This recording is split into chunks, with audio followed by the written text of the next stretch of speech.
Inspiration. Salut à tous, c'est Gaëtan, j'espère que vous allez bien. Aujourd'hui, on se retrouve pour un épisode différent. On se retrouve pour une leçon plutôt qu'un book club, même si on va parler d'un livre quand même. Ce livre, c'est Les Trois Mousquetaires, donc vous avez probablement déjà entendu parler des Trois Mousquetaires, qui étaient quatre. C'est un récit d'aventure, une des histoires de cap et d'épée les plus connues au monde, qui a été écrit par Alexandre Dumas et qui est actuellement au cinéma. Et Cocorico, cette fois-ci, c'est avec une production française. Pas la première fois que Les Mousquetaires sont au cinéma. Bien que l'histoire soit française, elle a été souvent adaptée en film par des productions américaines notamment. Je pense que très peu d'entre vous n'ont jamais entendu parler des Mousquetaires et de ses héros principaux, Athos, Porthos, Aramis et D'Artagnan. Pour moi, Les Mousquetaires, c'est une super inspiration en termes de management d'équipe et je vous explique tout de suite pourquoi.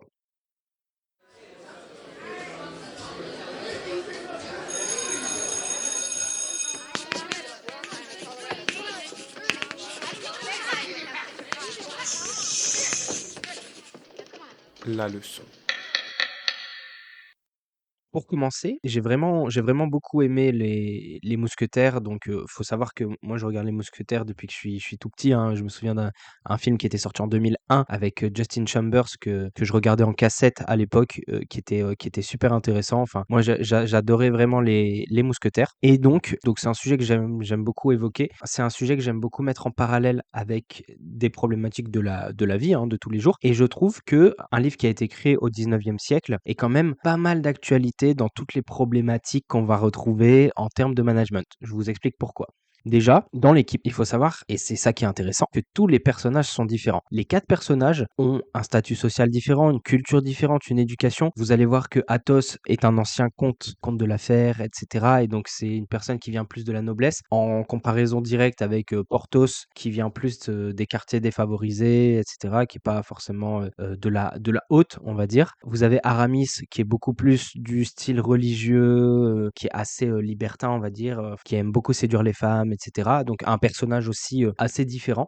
Et vous avez D'Artagnan, du coup, qui vient carrément de province, qui avait une petite ferme avec son père, etc. et qui souhaite du coup rejoindre les mousquetaires, puisque son père était mousquetaire aussi. Et vous avez ce groupe-là. On va réunir un petit peu des individus qui sont complètement différents, qui vont faire partie d'un groupe qui va être plutôt homogène. Et moi, c'est ce que j'aime beaucoup. C'est déjà donc le premier message que j'adore que dégagent les mousquetaires, c'est le fait qu'on peut avoir une équipe, on peut avoir une dream team, on va dire une équipe qui fonctionne, une équipe qui excelle avec des personnalités différentes, avec des backgrounds différents, donc etc. Et moi, c'est ce qui m'intéresse pas mal. Et je pense que dans toute la façon de créer un groupe, on va avoir à la fois les avantages de chacun qui vont pouvoir être mis en avant. Et après, en fait, on va aussi avoir l'intérêt quand on a un groupe, voilà, avec des personnes qui sont complètement différentes, c'est que les inconvénients de chacun, enfin les défauts de chacun, sont très souvent compensés par les avantages, par les qualités d'autres personnes. Vous avez donc par rapport aux différents personnages, moi je note quand même une petite similarité justement entre D'Artagnan et Athos, qui sont pas forcément, on va dire, qui viennent pas d'endroits similaires. D'Artagnan c'était pas un comte, etc. Mais vous avez quand même en fait D'Artagnan et Athos qui dans leur personnalité se ressemblent pas mal. Et vous allez avoir une différence quand même fondamentale puisque D'Artagnan est beaucoup plus jeune qu'Athos, qui est très expérimenté, etc.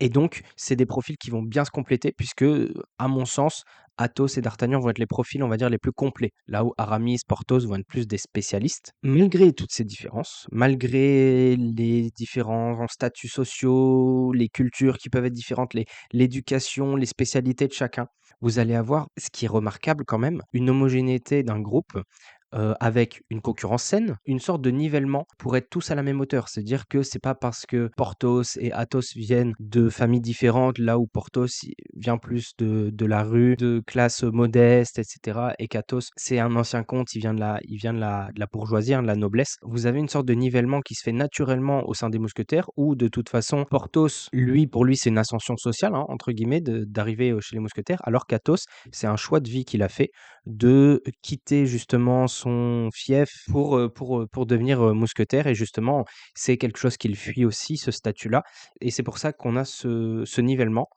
au sein des mousquetaires qui est pas mal intéressant, hein. De toute façon, c'est assez classique, hein, quand on est soldat, quand on est militaire, on a ce nivellement qui est très intéressant et qui permet justement de regrouper là où on va pas le retrouver partout, on va pouvoir le retrouver, chez les mousquetaires, cette sorte de nivellement où on va avoir du coup des groupes qui plus facilement viennent paysages différents, de cultures différentes. Enfin, ça va être un environnement forcément qui va favoriser le fait d'avoir des profils complètement différents. On remarque toutefois l'homogénéité d'un groupe où il va y avoir une autorité qui se dégage, hein, une autorité, naturelle pour Athos, qui est la personne la plus expérimentée, qui par ses actions et cetera et justement par son tempérament, va être naturellement un petit peu plus le leader, de l'équipe. Si vous êtes intéressé justement par toutes ces problématiques sur l'autorité, je vous encourage à aller voir un podcast qu'on a déjà fait, sur Inspiration qui s'appelle, «L'autorité chez les Avengers», qui vous expliquera un petit peu justement ce que c'est l'autorité naturelle et cetera, si jamais vous posez la question. Et donc moi, c'est quelque chose que j'ai vraiment beaucoup aimé, ce fait que, on a des personnalités qui sont complètement différentes, on a des profils qui sont complètement différents et pourtant on retrouve une homogénéité d'un groupe. Et pour moi, c'est vraiment ce côté-là, chez les mousquetaires, qui est pas mal intéressant. Et notamment, moi, la question que je me posais, c'était d'où vient cette homogénéité? Donc, comme je vous l'ai dit là, juste avant, il y a aussi ce côté de nivellement, c'est-à-dire que l'homogénéité, elle vient aussi du fait que même si on vient d'endroits différents, chacun va porter les mêmes vêtements ou au moins avoir un même code vestimentaire. Donc, on voit que l'uniforme peut être une sorte de nivellement parce que forcément, ça va empêcher à la fois Athos de montrer sa supériorité ou sa richesse justement par rapport à d'autres mousquetaires et ça va permettre aussi à Porthos de cacher justement ces lacunes-là que lui il a parce qu'il vient forcément d'un endroit différent, d'une culture différente. Ensuite, pour moi, ce qui crée aussi pas mal l'homogénéité, c'est une notion que j'ai vue pas mal de fois, mais dans des livres de management, hein, puisque du coup, encore une fois, c'est un sujet qui m'intéresse pas mal. L'homogénéité du groupe, il vient aussi, chez les mousquetaires, du fait qu'ils ont un ennemi commun. Ils ont dans le livre, et vous le voyez un peu de manière extrapolée, un petit peu plus accentuée dans les films, où on a cet ennemi commun qui sont les soldats de Richelieu, donc les soldats du cardinal et on a en fait cette concurrence-là qui fait que tout le groupe, donc le groupe des mousquetaires et notamment 4 mousquetaires principaux, hein, Athos, Porthos, Aramis et D'Artagnan, ils sont complètement unis contre une cause qui est externe et ça, dans les théories du management, c'est un gros point. Le fait justement d'avoir déjà, dans un premier temps, un ennemi commun, ça va permettre forcément d'obliger une certaine unité pour un groupe, pour ne pas être complètement détruit et c'est vraiment ça qui peut être aussi un facteur, on va dire, d'unité chez les mousquetaires. Ensuite, on va avoir un deuxième facteur qui est complémentaire pour moi au premier. Ce facteur, ça va être le fait d'avoir culture de la sécurité en interne. Je vous explique tout ça. La culture de la sécurité en interne, c'est le fait de pouvoir dans une tribu, donc là si on prend l'exemple des mousquetaires, hein, au sein des mousquetaires, vous avez une concurrence qui est saine. Ça veut dire que les mousquetaires ne se battent pas entre eux et c'est une de leurs qualités. Mais pour moi, c'est un constat qui est fait par le simple fait que vous avez un ennemi commun, donc on passe plus de temps à se battre contre l'ennemi commun que à se battre, à l'intérieur de la tribu et ensuite vous avez un manager, donc ça j'en parlerai un petit peu plus tard, hein. Vous avez un manager qui est capitaine de Tréville et lui, le capitaine de Tréville, il va permettre justement de garder une culture saine au sein des mousquetaires, hein, une ambiance, justement qui est bienveillante et qui va permettre de ne pas, rejeter la faute sur quelqu'un et cetera, donc on en parlera un petit peu après. Moi, Captain de Tréville, pour moi, c'est un bon manager et c'est une figure justement de management qui est intéressante à étudier. On va regarder ça juste après.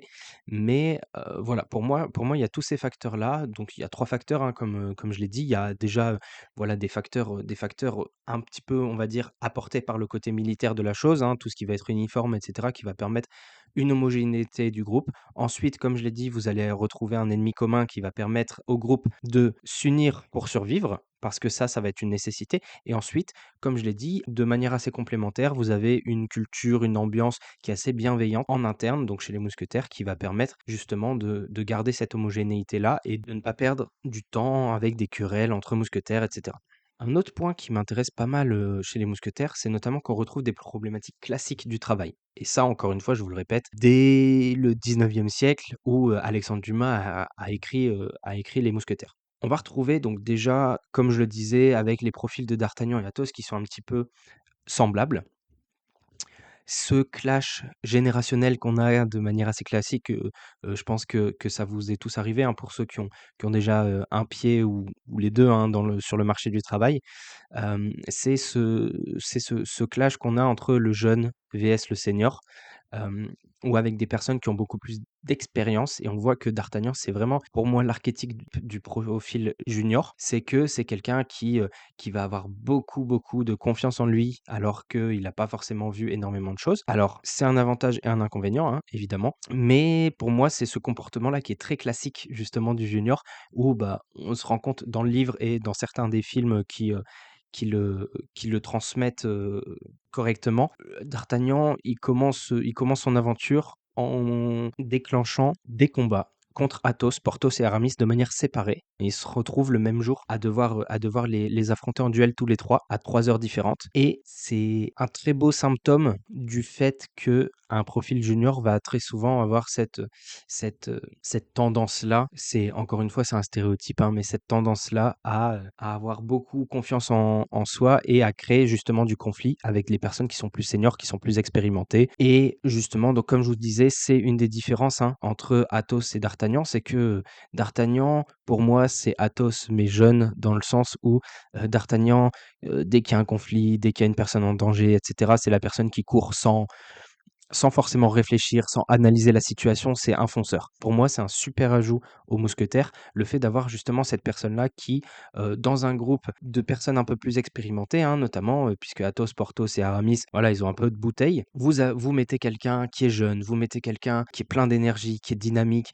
et qui va foncer tête baissée et pour moi, ça, c'est une super illustration du fait qu'un jeune peut apporter pas mal dans un groupe justement qui est un peu plus senior, de par cette, innocence, de par ce dynamisme et cetera et en effet, D'Artagnan a des défauts, hein, mais c'est aussi l'objectif et c'est aussi le but des seniors d'encadrer ces jeunes personnes et de leur permettre de corriger leurs erreurs, les accompagner et cetera et moi, c'est quelque chose que j'ai beaucoup aimé puisque, en fait, si vous le transposez dans le monde du travail, vous avez très simplement un jeune qui débarque dans un groupe de seniors. Il va les affronter, il va être en conflit avec eux au départ parce qu'il ne les connaît pas. Et une fois qu'il aura fait ses preuves, même s'il reste un petit peu naïf, il reste un petit peu innocent, il a ses défauts, etc., il va être très vite accepté par sa volonté et ça va être un élément déterminant après dans le groupe puisque ça va être un fonceur et comme je l'ai dit, il va apporter pas mal de dynamisme et notamment c'est ça qui va créer toute la beauté des aventures pour les mousquetaires. Dans un second temps, vous avez aussi une problématique que j'aime pas mal, hein, et qui est une problématique bon, sur laquelle même moi, j'ai pas tranché. C'est une réflexion de manière assez générale, qui est l'équilibre entre la vie privée et la vie professionnelle. Encore une fois, chez les mousquetaires, on est dans un contexte militaire, donc qui est un petit peu plus flou entre guillemets, puisque forcément, ils vont passer du temps ensemble. On n'est pas sur du 9-17, on n'est pas sur du temps partiel. On est vraiment, parfois, ça peut leur arriver de passer des nuits ensemble, de faire des aventures sur plusieurs journées, et cetera, en étant tous ensemble. Et donc, du coup, on a aussi, donc, bien évidemment, une zone de flou justement sur ça. Et on voit que au début, les mousquetaires essayent forcément de garder, par réflexe, hein, de garder une distance entre la vie privée, la vie professionnelle, etc. Donc sur les affaires, bon, encore une fois, c'est un cas assez particulier dans le sens où, par la force des choses, ils vont être forcément obligés parfois, parce qu'ils vont travailler sur des affaires qui leur sont aussi un petit peu plus personnelles, parce qu'ils vont rencontrer des personnes de leur vie dans leur travail, ils vont être plus forcés que la majorité des personnes qui travaillent, hein, de nos jours, à faire ce lien parfois entre la vie privée et la vie professionnelle. Mais par contre, je trouve qu'il y a quand même, voilà, cette petite réflexion-là qui s'amène, notamment au niveau du timing. Quand est-ce que Athos doit révéler que c'était un ancien comte? Quand est-ce qu'Athos doit révéler que son ex-femme, Milady de Winter, est en fait une assassine, et cetera, que c'est une espionne, tout ça et donc c'est pas mal intéressant puisqu'on découvre au fur et à mesure, voilà, chacun se livre un petit peu au fur et à mesure et on voit, voilà, des personnes plutôt comme Aramis qui, vont pas se cacher de leurs, mœurs, de leurs habitudes en dehors du travail. On va voir Porthos qui est très secret, mais notamment un petit peu renfermé parce que partage peut-être pas les mêmes valeurs, il partage peut-être pas justement, bah, comme je disais, les mêmes origines que les autres, hein et donc forcément, il va être plus renfermé et puis Athos qui n'aime pas parler, même si la plupart des gens connaissent quand même son histoire, hein, et donc forcément ça fuite toujours un petit peu. Mais voilà, il y a toujours chez tous ces mousquetaires-là, il y a cette petite nuance pour moi. Ils ont chacun, un degré différent d'investissement, de leur vie privée dans leur vie professionnelle, et pour moi, c'est quelque chose qui est pas mal intéressant. Encore une fois, il y a pas de bonne ou de mauvaise réponse, hein, sur le côté, est-ce qu'il faut, scinder la vie privée à la vie pro? Est-ce que parfois, bah, justement, quand on a des collègues qui se rapprochent plus, de tout ce qui est enfin, d'un ami qu'un collègue, et notamment, bah, toute la question de l'amitié au travail. Est-ce que l'amitié au travail, c'est une vraie amitié? Est-ce que c'est pas intéressé? Est-ce que voilà, demain, si on travaille plus avec ces personnes-là, est-ce que ça sera toujours nos amis, et cetera? Il y a toute cette réflexion-là qui est vraiment pas mal intéressante. Voilà pour ça, et donc je pense que voilà, je détaillerai pas plus les problématiques classiques, hein, du travail. En fonction de vos appétences, en fonction de vos expériences, je vous encourage aussi à regarder Les Mousquetaires, à lire le livre aussi des Mousquetaires qui est pas mal intéressant et qui vous permettra très probablement, d'illustrer que ça soit problématique, que ça soit des notions aussi, assez classiques du travail en général, que vous avez peut-être pu aborder, ou rencontrer dans votre vie professionnelle. Moi, voilà, c'était 2 petites problématiques auxquelles j'ai pensé et qui m'ont pas mal inspiré justement, dans mes lectures des Mousquetaires. Ensuite, pour terminer, je voulais parler d'un 5e personnage, hein, que j'ai déjà évoqué auparavant, c'est le capitaine de Tréville. Le capitaine de Tréville, pour ceux qui ne le savent pas, c'est du coup le responsable, hein, c'est le capitaine des mousquetaires. C'est le manager, on va dire, entre guillemets, qui dirige les mousquetaires et qui doit rendre des comptes justement, qui doit leur donner des ordres, et cetera. Quelque chose qui est très intéressant, et pour moi, je pense que c'est une clé d'Alexandre Dumas dans son œuvre, et quelque chose qui a été très bien retranscrit dans les livres, et notamment pour un intérêt, principal, qui est que les 4 héros, ça reste Athos, Porthos, Aramis, et même plus D'Artagnan, parce que c'est le personnage principal, D'Artagnan. Et en fait, on a vraiment Capitaine de Tréville qui est au second, voire troisième rang dans les personnages du récit. Pour moi, le Capitaine de Tréville, il a les traits d'un excellent manager. Je vais vous expliquer pourquoi. Dans un premier temps, le capitaine de Tréville, il n'est pas forcément trop présent, c'est-à-dire qu'il va laisser les mousquetaires s'exprimer. On va avoir Athos, Porthos, Aramis et D'Artagnan qui vont avoir pas mal de liberté, on va dire. Ils vont jamais être micromanagés. Donc pour ceux qui sont pas familiers avec le terme micromanagement, c'est vraiment imaginer si capitaine de Tréville, il venait regarder au-dessus de l'épaule d'un des mousquetaires, enfin de tous les mousquetaires un par un, pour leur expliquer ou les sermonner si jamais ils nettoient pas correctement leur épée, ils nettoient pas correctement leur mousquet. C'est vraiment ce côté assez flic, hein, le micromanagement, c'est le fait de ne pas faire confiance à ses collaborateurs, aux personnes qu'on manage, hein, et de ne pas les encadrer correctement, au sens où on va chercher les erreurs qu'ils vont faire et les corriger en les relevant dans une ambiance, bah, justement qui va pas être bienveillante, comme c'est le cas, avec le capitaine de Tréville. Ça va être vraiment, punitif, voilà, la surveillance, les choses comme ça.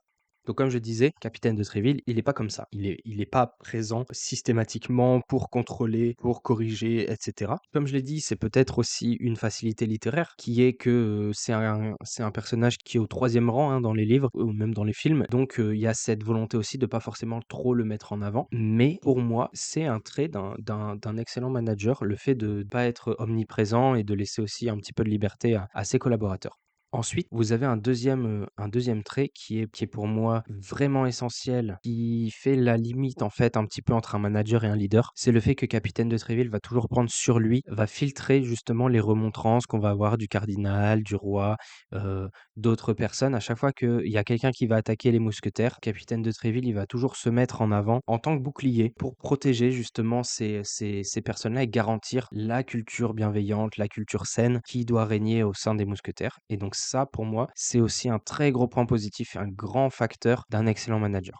Enfin, ce que j'aime beaucoup aussi, c'est la distance que Capitaine de Tréville arrive à garder avec les mousquetaires, hein, puisque ce n'est pas leur ami, c'est pas un ami, et cetera, mais c'est une personne qu'on respecte. Il garde ce respect parce qu'il prend les très bons choix, hein. Là, on va retrouver notamment, l'autorité naturelle en plus de l'autorité de statut. L'autorité de statut étant le fait qu'il soit manager, hein, tout simplement, et l'autorité naturelle, le fait qu'il prenne les bonnes décisions, et que pour les mousquetaires, c'est une évidence que Capitaine de Tréville soit, leur manager. Ils l'admirent, il y a vraiment tout ce côté-là, et le capitaine de Tréville leur rend bien. C'est-à-dire qu'il va leur laisser de la liberté, parfois, très souvent même dans les livres, les mousquetaires font des conneries, ils abusent un petit peu des règles et cetera. Mais Capitaine de Tréville va être à la fois assez protecteur pour leur laisser ces libertés-là qui vont faire que, chacun peut se sentir libre, de ses gestes et être, voilà, encore une fois dans une ambiance agréable. Par contre, il va pas hésiter aussi à resserrer les vis quand il faut, notamment quand on est sur des enjeux, des sujets à enjeu, quand on est sur des situations un petit peu compliquées, quand, bah, vraiment les mousquetaires ont fait des erreurs, il va aussi savoir les gronder et donc il y a vraiment ce côté, je garde une distance tout en gardant cette proximité-là. Il y a une proximité qui se fait naturellement puisque les mousquetaires sont en admiration devant le capitaine de Tréville, hein. C'est quelqu'un de très expérimenté, de très sage et ensuite vous avez aussi ce côté-là, il arrive à garder ses distances tout en restant proche et donc il va savoir jouer, comme un bon manager, hein, justement, il va savoir jouer entre la proximité quand c'est nécessaire, quand il faut, avoir de l'empathie, quand il faut se mettre dans les chaussures des mousquetaires, dans les bottes des mousquetaires, mais aussi, voilà, savoir garder, une distance, savoir garder son rôle de manager un petit peu plus, sérieux. Et donc, en opposition, vous verrez que je mets très souvent le rôle de leader en opposition du rôle de manager. Pourquoi? Pour vous expliquer, je l'expliquerai très probablement dans d'autres podcasts où je parlerai du management, mais un manager, c'est quelqu'un qui est censé garder un statu quo. C'est-à-dire que c'est quelqu'un qui est censé faire en sorte que les personnes qui font un travail continuent de le faire correctement, en gardant les chiffres. En fait, c'est un petit peu la personne qui doit tenir le gouvernail, hein, dans un bateau. Le manager, c'est quelqu'un qui doit garder en ordre son équipe et ses objectifs. Et donc, capitaine de Tréville, c'est quelqu'un qui fait très bien ça. C'est-à-dire que c'est quelqu'un qui sait resserrer comme je le disais, resserrer les vis quand il faut, quand ça part un petit peu trop dans tous les sens. Et c'est quelqu'un qui sait aussi, bah voilà, garder un climat qui est agréable pour que les mousquetaires, au jour le jour, hein, ils sont dans des situations classiques, vont pouvoir travailler dans les meilleures conditions. Par contre, quand on a des situations qui sont différentes. C'est-à-dire que quand on a du changement, quand on a une vision qu'il faut obtenir, et là, il faut se sortir de cet état de stase, de cet état statique, cet état d'inertie. Là, c'est un petit peu plus compliqué, et notamment, c'est pour ça que le terme leader est apparu, c'est que c'est quelqu'un qui va permettre d'accompagner un groupe, de guider un groupe vers une nouvelle vision, une nouvelle situation, un nouvel état. Et donc, pour moi, capitaine de Tréville, c'est quelqu'un qui est un très bon manager,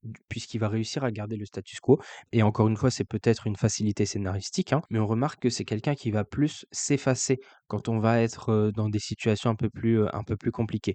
C'est pas la personne dans le livre, hein, qui va mettre en place le stratagème pour récupérer les ferrets de la reine, c'est pas la personne qui va être présente et qui va prendre les décisions, qui va élaborer un plan de bataille pour se battre contre un ennemi en particulier et cetera. C'est vraiment la personne qui va garantir que les mousquetaires soient justement dans cette capacité d'élaborer ce plan-là. Et donc, vous verrez que, si vous avez jamais regardé Les Mousquetaires, je vous encourage à aller la regarder, mais vous verrez que chacun à son tour, hein, en fonction de ses spécificités, en fonction de ses spécialités. Athos notamment, un petit peu plus. Aramis parce que lui, c'est plus, un tireur et cetera. Porthos, plus quelqu'un qui va, faire du combat au corps à corps. D'Artagnan, le passionné qui va, tout mettre en œuvre pour, justement, assouvir sa passion, et Athos qui va être un petit peu le sage. Et donc ces mousquetaires-là vont prendre le leadership et vont être des leaders, vont prendre des décisions, élaborer des plans d'attaque, des stratagèmes pour mener à bien leur plan. Et c'est pour ça que c'est pas mal intéressant justement cette réflexion, ça nourrit une réflexion que j'avais. Dans les théories du management, très souvent, on explique la différence entre un manager et un leader, tout en disant qu'un excellent manager devrait être à la fois manager et à la fois leader. Cependant, on a cet exemple de Capitaine de Tréville, qui est un excellent manager, donc il a tout d'un excellent manager, mais qui ne va jamais prendre le leadership, ou très rarement. Et donc, est-ce que c'est une bonne solution? Est-ce que c'est pas une bonne solution? On a des entreprises, notamment maintenant, hein, je prends juste l'exemple de Decathlon parce que je sais que c'est le cas chez eux, où on peut être leader sans être manager. Et on a cette volonté-là de séparer les deux, de scinder les deux. Pourquoi? Parce qu'encore une fois, il y a cette différence qui est fondamentale entre un manager, comme je vous l'ai dit, qui est censé garder un statu quo, et un leader qui va être acteur du changement, qui va être le guide du changement. Et donc, c'est pas mal intéressant justement pour moi de séparer un petit peu les deux et de voir des situations dans lesquelles ça fonctionne. Parce que très souvent, on a cette difficulté quand on est leader mais qu'on n'est pas manager, on n'a pas forcément les ressources, on n'a pas forcément le pouvoir de faire changer les choses. Et là, on est dans une situation très particulière où le manager va permettre justement à ses collaborateurs collaborateurs de prendre le lead tout en gardant un œil, lointain, on va dire, sur les choses. Il y a un réel lâcher prise et pour moi, c'est un des freins justement à ces situations-là. C'est que très souvent on a un manager qui a besoin de contrôle parce que de sa position, comme je disais, hein, l'objectif c'est de garder une situation sous contrôle et le lâcher prise, c'est pouvoir accepter que cette situation qui a été gardée sous contrôle pendant très longtemps, elle a besoin d'évoluer, elle a besoin de changer et donc forcément on va perdre le contrôle de manière temporaire évidemment, mais on va perdre le contrôle sur la situation au profit de quelqu'un d'autre à qui on doit faire entièrement confiance pour qu'il puisse nous rendre les clés entre guillemets une fois qu'on est arrivé à la situation voulue. Et donc ça, c'est très intéressant et pour moi, c'est une très belle leçon de management. Ça fera une très belle conclusion. Ça fait une très belle leçon de management en fait, puisqu'on se rend compte qu'il ne suffit pas d'avoir le pouvoir pour être leader. Il faut vraiment avoir les idées, avoir l'expérience, avoir le ressenti, la sagesse et cette initiative-là qui va être laissée par un manager. Et donc, on peut très bien ne pas avoir une personnalité de leader et être manager, et on peut très bien ne pas être manager et être un très bon leader. Je vais terminer sur ça. Ça m'a fait très plaisir de parler des mousquetaires et de pouvoir vous exposer un petit peu tous mes sujets. Merci de m'avoir écouté. J'espère que ce podcast vous a plu. N'hésitez pas à faire des commentaires hein, si jamais il y a des choses que j'ai oubliées, vous n'êtes pas d'accord avec des notions que j'ai abordées, etc. Je suis vraiment ouvert à ces retours. Et si jamais vous êtes intéressé par d'autres leçons, Jules ou moi, allons en faire de nouvelles. Si vous n'avez pas écouté le Book Club, n'hésitez pas à regarder un petit peu les épisodes avec les livres qu'on propose. Et puis, n'hésitez pas à vous abonner à nos chaînes de podcast ou directement sur Instagram sur la page Inspiration Podcast. Merci à tous et très bonne journée. Inspiration.